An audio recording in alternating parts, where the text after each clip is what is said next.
கிராமநத்தமாக இருந்த இந்த பகுதியில் இருக்கக்கூடிய இடங்கள் அரசு நிலமாக முறைகேடாக மாற்றப்பட்டிருக்கிறது.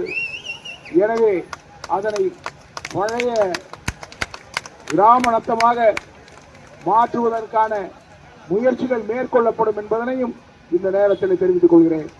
எனவே அன்பு சகோதர சகோதரிகளே, இன்னைக்கு அண்ணன் அவர்கள் பல்வேறு வாக்குறுதிகளை உங்களுக்காக வழங்கி இருக்கிறார்கள். அண்ணன் அவர்கள் அண்ணன் எடப்பாடியார் அவர்கள் ஆட்சி பொறுப்புக்கு வந்தவுடன் ஒவ்வொரு குடும்ப தலைவிக்கும் 10,000 ரூபாய் உடனடியாக வழங்கப்படும் என்கின்ற வாக்குறுதியை அளித்திருக்கிறார்கள். அது மட்டுமல்லாமல்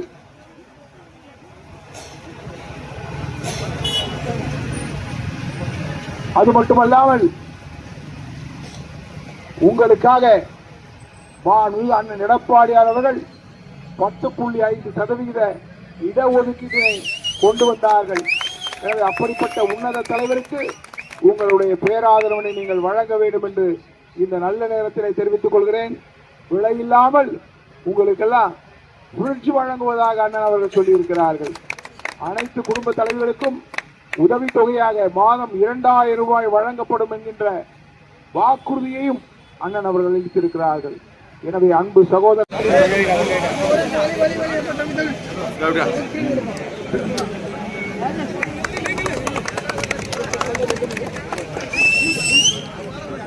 பகுதி